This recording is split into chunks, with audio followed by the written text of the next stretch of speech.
There's no feeling more intense than starting over.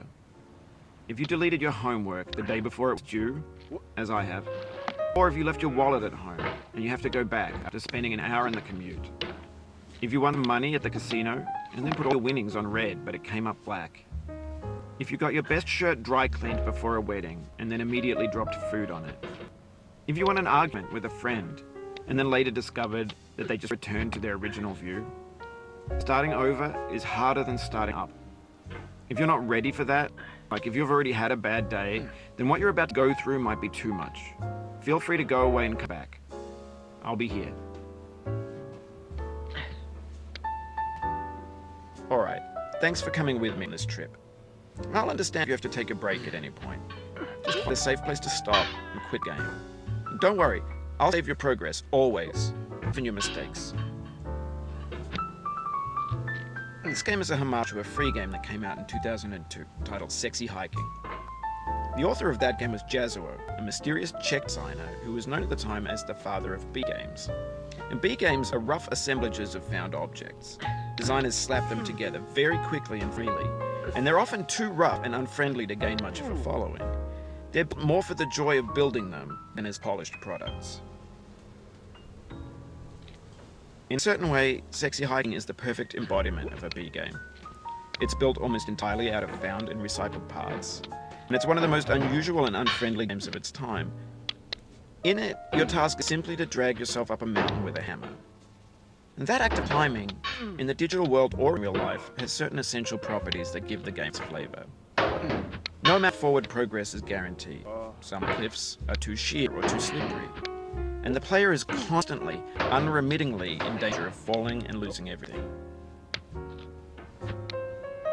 Anyway, when you start Sexy Hiking, you're standing next to the dead tree that blocks the way to the entire rest of the game. It might take you an hour to get over that tree, and a lot of people never got past it. You prod and you poke at it, exploring the limits of your reach and your strength, trying to find a way up and over.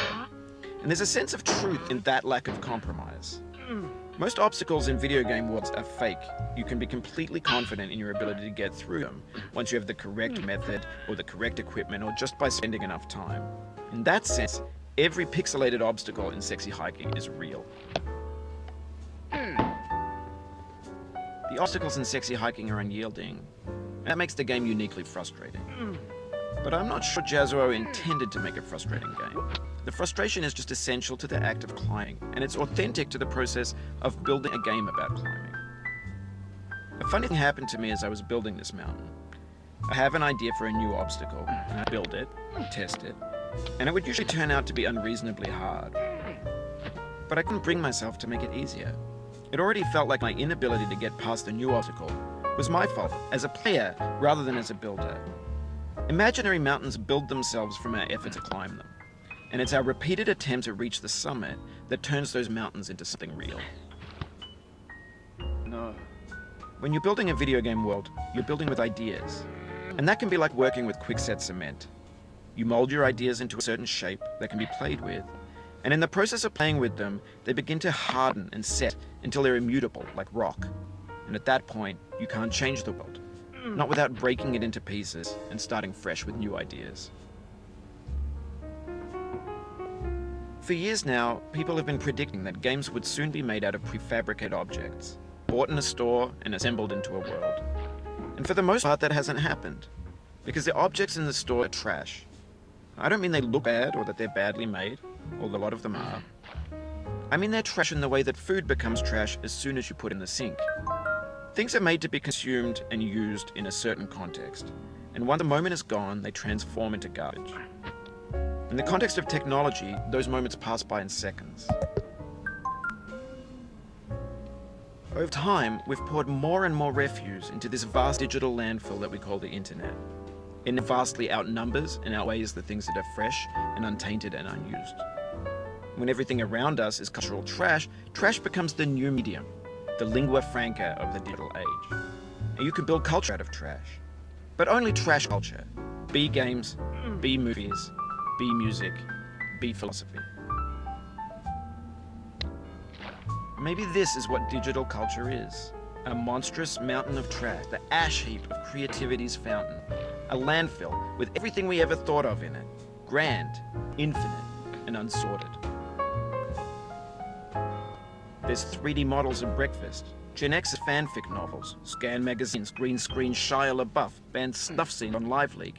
Facebook's got lifelike bots with unbranded adverts and candid shot Kanye and Taylor Swift mashups, car crash epic failed GIFs, Russian dashcam vids, discussions of McRibs, discarded, forgotten, unrecycled, muddled, rotten, untitled.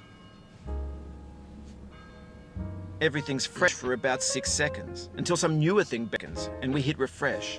And there's years of persevering, disappearing into pile, out of style, out of sight. In this context, it's tempting to make friendly content that's gentle, that lets you churn through it but not earn it. Why make something demanding if it just gets piled up in the landfill, filed in with the bland things? When games were new, they wanted a lot from you. Daunting you, taunting you, resetting and delaying you. Players played stoically. Now everyone's turned off by that. They want to burn through it quickly. A quick fix for the fickle, some tricks for the clicks of the feckless. But that's not you, you're an acrobat. You could swallow a baseball bat. Now I know, most likely you're watching this on YouTube or Twitch, while some dude with 10 million views does it for you. Like Baby Bird being fed chewed up food. That's culture too. But on the off chance that you're playing this, what I'm saying is, trash is disposable, but maybe it doesn't have to be approachable. What's the feeling like? Are you stressed? I guess you don't hate it if you got this far. Feeling frustrated? It's underrated. An orange is sweet, juicy fruit, locked inside bitter peel. That's not how I feel about a challenge. I only want bitterness. It's coffee. It's grapefruit. It's licorice. It feels like closer now. Composer and climber, designer and user. You could have refused, but you didn't. There was something in you that was hidden, that chose to continue. It means a lot to me that you've come this far, endured this much. Every wisecrack, every insensitivity, every setback you've forgiven me is a kingly gift that you've given me.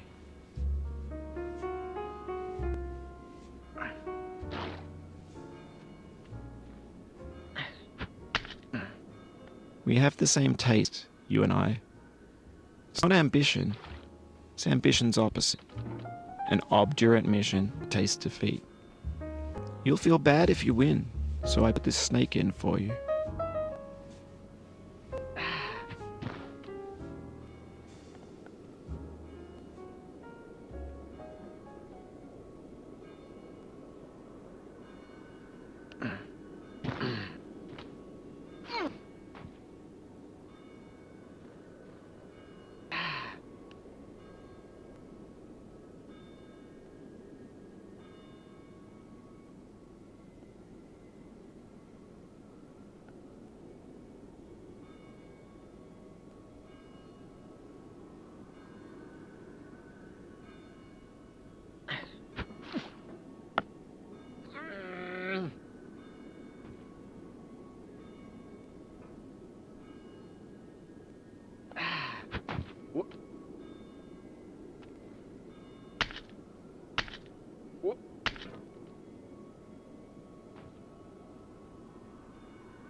Have you thought about who you are in this?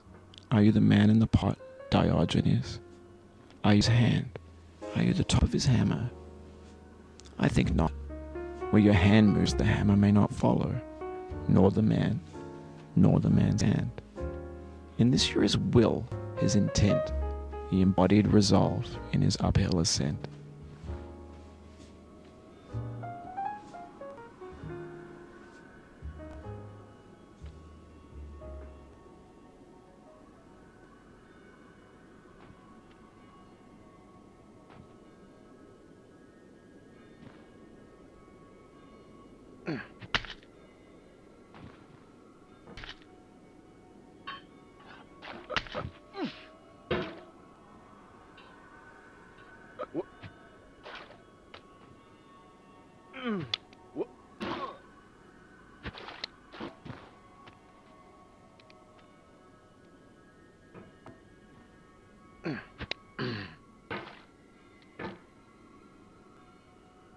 Now, you've conquered the ice cliff, the platforms, the church, and the rectory, the living room and the factory, the playground, the construction site, the granite rocks, and the lakeside.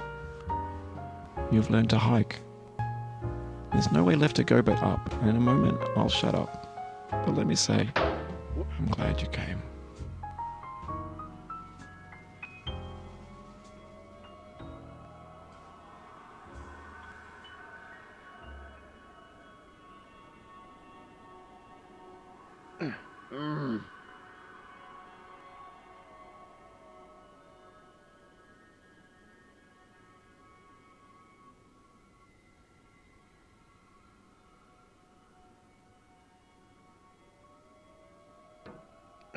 I dedicate this game to you, the one who came this far. I give it to you with all my love.